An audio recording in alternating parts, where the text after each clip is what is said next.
السلام علیکم دوستو، آخر کار امریکی مراسلہ لیک ہو گیا۔ اس میں assistant secretary of state Donald Lu شامل تھے، پاکستان کی طرف سے ڈیفنس اتاشی بھی شامل تھے، اور اس میٹنگ میں کونسلر قاسم بھی امبیسڈر اسد مجید کے ساتھ شامل تھے۔ میٹنگ شروع ہوتے ہی ڈونلڈ رو نے امبیسڈر اسد مجید کو پاکستان کی یوکرین کرائسس کے اوپر پوزیشن کو لے کر کہا کہ ہم لوگ اور یورپ میں ہماری تعداد پریشان ہے کہ پاکستان اتنی اگریسو نیوٹرل پوزیشن یوکرین کے اوپر کیوں لے رہا ہے۔ شاید آپ کو یاد ہوگا کہ عمران خان نے کہا تھا کہ ہم یوکرین کے معاملے پر نیوٹرل رہیں گے۔ آگے ڈونلڈ رو کہتا ہے کہ لیکن ایسی پوزیشن کیسے ممکن ہے؟ وہ کہتا ہے کہ یہ بہت واضح نظر آ رہا ہے کہ پاکستان کے پرائم منسٹر عمران خان کی پالیسی اور اس کی وجہ شاید اسلام آباد میں موجودہ پولیٹیکل ڈرامہ ہو، اس کی وجہ سے عمران خان یہ پالیسی اپنا رہا ہے۔ ڈونلڈ رو کہتا ہے کہ عمران خان اس طرح کی پوزیشن شاید اس وجہ سے لے رہا ہے کہ پبلک میں اس کی بلے بلے ہو، اور وہ اس لیے یہ کر رہا ہے کہ اس پر اپوزیشن کا پریشر ہے۔ ڈونلڈ رو یہ ریفرنس اس لیے دے رہا تھا کہ عمران خان نے ایک جلسے میں کہا تھا کہ ہمیں یورپی یونین نے کہا ہے کہ آپ روس کے یوکرین کے معاملے پر مذمت کریں۔ جو عمران نے جواب دیا تھا وہ بھی شاید آپ کو یاد، کیا ہم کوئی غلام ہیں؟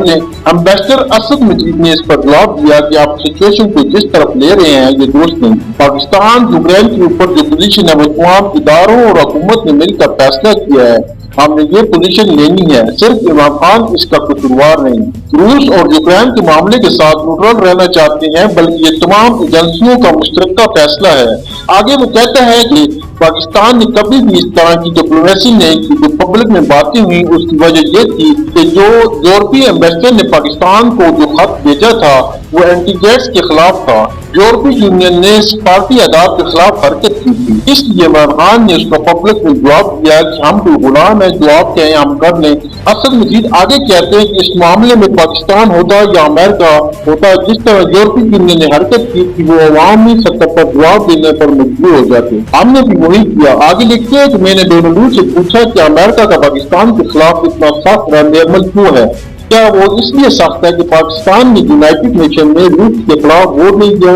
ڈونلڈ رو نے آگے سے جواب دیا بالکل نہیں، اس کی وجہ وہ ووٹ نہیں بلکہ اس کی وجہ عمران خان کا روس کا دورہ ہے۔ ڈونلڈ رو کہتا ہے کہ مجھے نہیں پتا کہ یورپ اس معاملے میں کتنا سخت رد عمل دے گا، لیکن وہ بھی سخت رد عمل دے گا، اور اس میں اگر عمران خان کی حکومت ووٹ آف نو کانفیڈنس سے چلی جاتی ہے تو سب کچھ معاف کر دے گا، لیکن اگر ایسا نہیں ہوتا تو امریکہ کے ساتھ ساتھ یورپ بھی عمران خان کو بالکل اکیلا کر دے گا اور اس کے بڑے سنگین نتائج نکلیں گے۔ یعنی یہ دھمکی صرف امریکہ سے نہیں بلکہ یہ دھمکی یورپی یونین سے بھی۔ امبیسڈر اسد مجید نے دوبارہ ڈونلڈ رو کو کہا کہ آپ کو کتنی غلط معلومات دی ہیں، روس پاکستان بہت سالوں سے پلان کر رہا تھا اور یہ ہمارے تمام اداروں کے مشورے کے ساتھ پلان کیا گیا۔ اسد مجید نے عمران خان کا دفاع کیا اور بتایا کہ حقیقت یہ ہے کہ تمام ادارے چاہتے ہیں کہ عمران خان دورہ روس کرے، لیکن آپ اس کو عمران خان کے ذمہ لگا رہے ہیں، وہ خالی جانا چاہتا تھا۔ اسد مجید لکھتے ہیں کہ میں نے زور دیا کہ جب پرائم منسٹر عمران خان روس کے دورے پر جا رہے تھے تو تب تک روس نے یوکرین پر حملہ نہیں کیا تھا، وہ ایک امید تھی کہ امن سے یہ مسئلہ حل ہو سکتا ہے۔ اسد مجید کہتے ہیں کہ میں نے اس کی نشاندہی کی کہ عمران خان جب روس تھے تو اس دوران یورپی یونین کے کچھ لیڈر روس کا دورہ کر رہے تھے، جس کے جواب میں ڈونلڈ رو نے ایک دم مجھے ٹوکا اور کہا کہ وہ جو وزٹ تھے وہ خاص طور پر یوکرین کا ایشو ختم کرنے کے لیے تھے، جبکہ عمران خان کا جو وزٹ معاشی وجوہات کی وجہ سے تھا۔ یعنی ڈونلڈ رو نے بھی تسلیم کیا کہ عمران خان سے پاکستان کے معاشی مفادات کے لیے روس کیا تھا۔ اسد مجید کہتے ہیں کہ میں نے پھر اس کی توجہ اس فیکٹ پر دلائی کہ پاکستان کے وزیر نے کلیئر کہا تھا کہ ان کے ہوتے ہوئے جنگ شروع ہو گئی، وہ چاہتے تھے کہ اسد مجید کہتے ہیں کہ میں نے مزید زور دے کر بات کی، عمران خان کا دورہ پہلے سے طے شدہ تھا اور اس کو اچھی طرح سے نہ دیکھا جائے کہ ہم روس کی حمایت کر رہے ہیں یا اس کے ساتھ کھڑے ہیں۔ اسد مجید نے اس کو سمجھانے کی کوشش کی یہ دورہ پاکستان کے لیے تھا اور معاشی مسائل کے حل کے لیے تھا، اور عمران خان پاکستان کے معاشی مسائل حل کرنے کے لیے روس کیا تھا۔ اسد مجید نے مزید بتایا کہ میں نے کہا کہ ہم چاہتے ہیں کہ سارے کمیونیکیشن کے چینل کھلے رہنے چاہیے،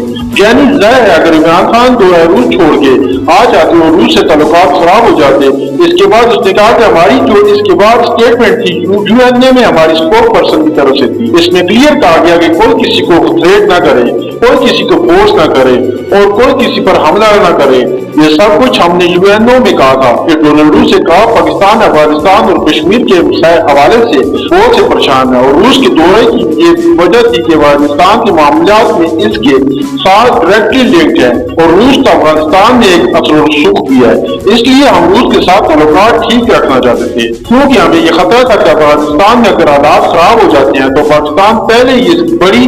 بھاری قیمت چکا چکا ہے، ہم دوبارہ یہ نہیں چاہتے کہ ہمارے لیے کوئی مسائل پیدا ہوں۔ انہوں نے کہا یہ جو میٹنگ ہو رہی ہے آپ کو پتہ ہے یہ روس پاکستان اور افغانستان کی میٹنگ تھی، اس میں چین تھا اور امریکہ کو بھی دعوت دی گئی تھی، لیکن امریکہ نے کہا کہ ہمیں نہیں پتا، ہمیں اس میٹنگ میں حصہ لینا چاہیے کیونکہ ہم روس کے ساتھ اب صرف ایک چیز پر بات کرنا چاہتے ہیں، اور وہ یہ ہے کہ یوکرین ہم کسی اور چیز کا حصہ نہیں بننا چاہتے۔ آپ کو پتہ ہے اس کے بعد یہ حالات کیا ہوئے تھے۔ پھر اسد مجید لکھتے ہیں کہ میں نے ڈونلڈ ٹرمپ کو بتایا کہ پچھلے ایک سال سے پاکستان میں یہ فیلنگ پائی جاتی ہے کہ امریکہ کی انتظامیہ پاکستان کی لیڈرشپ سے بات چیت نہیں کر رہی، اور ایک اور بھی فیلنگ یہ ہے کہ امریکہ پاکستان سے سپورٹ کی توقع تو رکھ رہا ہے لیکن پاکستان کو سپورٹ نہیں کر رہا۔ آگے ایمبیسڈر اسد مجید ڈونلڈ کو کہتا ہے کہ اس ایشو میں ہمارا کنسرن جو ہے وہ کشمیر کا بھی ہے، یہ بہت بڑا کنسرن ہے، امریکہ اس پر کوئی بات نہیں کرتا۔ اسد مجید کہتے ہیں کہ میں نے آگے پھر کہا کہ ہمارے لیے بہت امپورٹنٹ ہے کہ سارے چینل کھلے رہیں،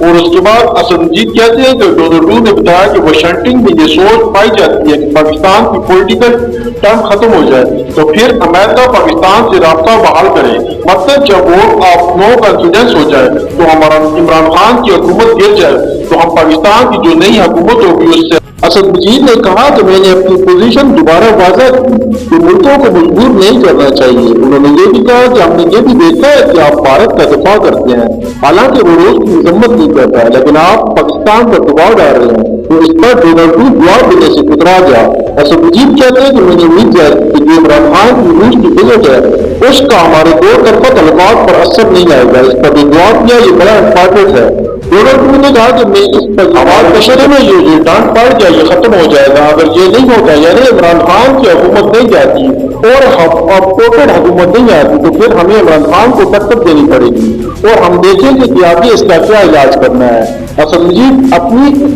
آخری پیرے میں یہ بھی لکھ دیا کہ ڈونلڈ نے جو بات کی یہ امریکن حکومت کی ماں اور مرضی کے غیر نہیں ہو سکتی، یعنی یہ بات امریکہ کے کہنے پر کی گئی۔ اسد مجید آگے کہتے ہیں کہ ڈونلڈ نے جس طرح پاکستان کے انٹرنل سیاسی معاملات میں مداخلت کی ہمیں اس کو سیریسلی لینا چاہیے، یہ سارا مراسلہ تھا جس کی حقیقت میں نے آپ کے سامنے رکھ دی اور پاکستان کے ساتھ جو غداری وہ بھی آپ کے سامنے رکھ دی۔ اب یہ فیصلہ آپ نے کرنا ہے کہ غداروں سے کیسے حساب لینا۔ وہ مرد کلندر جو آج اسٹون کی خاطر جیل میں پڑا ہوا ہے وہ روز کہتا رہا جس دن اس کی تفتیش ہوئی اس دن پتہ چلے گا کہ پاکستان کے ساتھ غداری ہوئی ہے۔ اب یہ بات ہے یہ تو ثابت ہے کہ پاکستان کے ساتھ غداری، لیکن سوال یہ ہے کہ ڈونلڈ اسد مجید کے ذریعے کس تک یہ بات پہنچانا چاہتا تھا؟ ظاہر ہے عمران خان تو نہیں تھا، پھر آخر کون تھا؟ اس کا سوال کا جواب آپ نے مجھے کمنٹس میں